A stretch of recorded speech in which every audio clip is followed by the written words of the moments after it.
This episode of Marijuana Today Daily is brought to you by my friend Barry over at illegally.branded.com, who's putting his entire business up for sale. Illegally.branded.com is an online sales portal that collects and curates great legal marijuana brands and their products and can be all yours in one ready-to-buy package.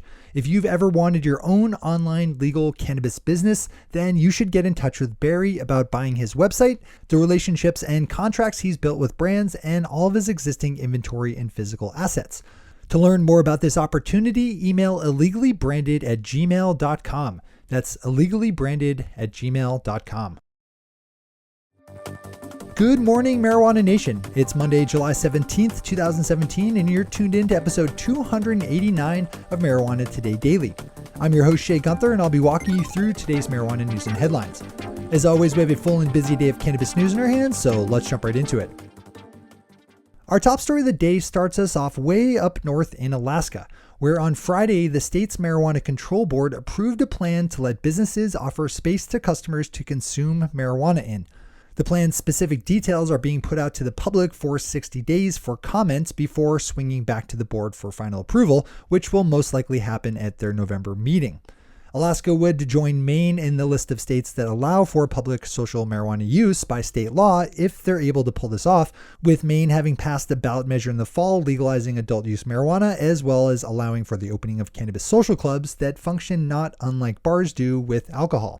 The Alaska Marijuana Control Board voted 3-2 on the social use plan on Friday and will meet again on September 14th. This is a story we'll definitely keep tracking as it evolves. The Colorado Court of Appeals ruled on Thursday that police need more justification to conduct a legal search of a person's car than just one marijuana sniffing dog giving an indication. The case involved a man who was pulled over by a police officer and his drug-sniffing dog, trained to pick up both the scent of legal marijuana as well as other illegal drugs like cocaine and heroin. When the police dog indicated that it had detected a drug, its human partner conducted a search and found a pipe thought to have been used to smoke meth. According to the court decision made on Thursday, the fact that marijuana is legal means that any dog trained to detect both it and illegal drugs is no longer grounds for a proper search, as there's no way to tell if the dog sniffed legal marijuana or an illegal drug.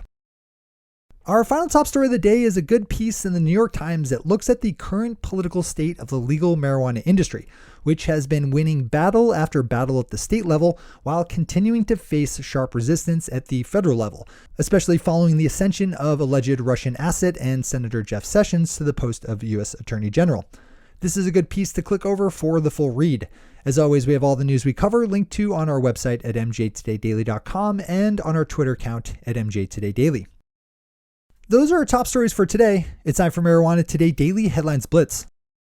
Before we blitz out on headlines, let's quickly thank our sponsor, Barry, over at illegally.branded.com, who is selling his website, all his relationships with his suppliers, and a large stock of merchandise ready to sell.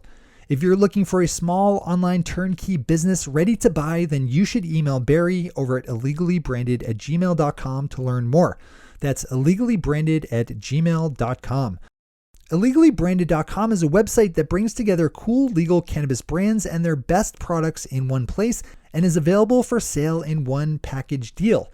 Don't delay. Email illegally.branded@gmail.com to learn more. All right, time for the blitz. A state representative in Wisconsin has introduced a bill to legalize medical and adult use marijuana in her state. This is the third time Representative Melissa Sargent has introduced such a measure, with her previous two attempts failing to secure even a hearing by the state's Republican majority. Things look a little better this time around, with there being slightly more conservative voters and lawmakers who have come around to the sanity of more progressive marijuana laws, but Wisconsin Governor Scott Walker has made it clear that he has no interest in marijuana reform, so there's that. The Pacific Daily News has a terrific long piece up about the state of Guam's medical marijuana industry. Guam is a U.S. territory and legalized medical marijuana in 2014, though it struggled to actually implement any kind of working system. This is another great one to click over for the full read.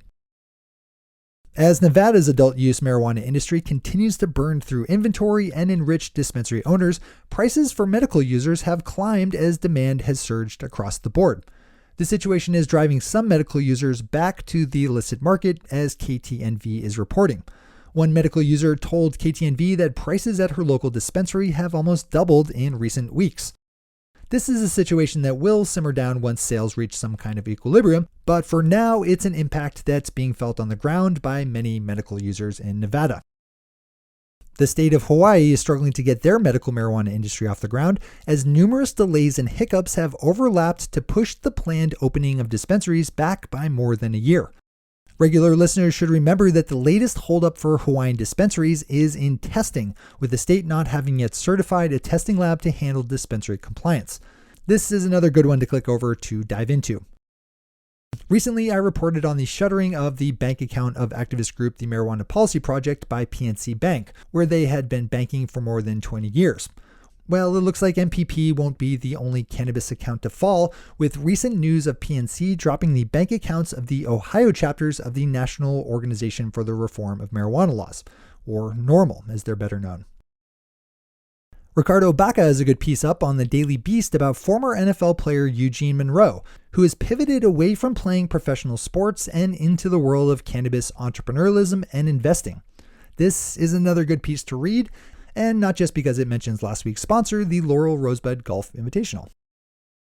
Our final story of the day is a comment made by President Vladimir Trump in the middle of last week about his desire that his proposed wall between the United States and Mexico be visually transparent so as to prevent someone on the US side from having a bag of drugs dropped on their head. Seriously. President Trump, who we should all remember is currently under fire by most of the sane world for his deep and well-documented collusion with the Russian government, said, and I swear I'm not making this up, quote, "I'll give you an example.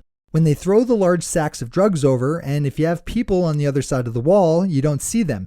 They hit you on the head with 60 pounds of stuff. It's over. As crazy as that sounds, you need transparency through the wall." Unquote. Those are the headlines and news for the day. I'll be back with you again tomorrow morning with another information-packed episode of Marijuana Today Daily. But in the meantime, if you have any stories to share or feedback to give, zip us an email to headlines@mjtodaydaily.com. And while you're clicking around the interwebs, swing over to our Twitter account at mjtodaydaily and visit our website at mjtodaydaily.com to find links to all the news we cover. Thanks to our sponsor, Barry, over to legallybranded.com, and to all of our awesome patron listeners for the support that makes this show possible. To join the illustrious ranks of the patron listeners yourself, swing over to our website at mjtodaydaily.com and click on that big blue button at the top of the page that says Become a Patron. I'm your host, Shay Gunther. Thanks for tuning in and starting your day with marijuana today.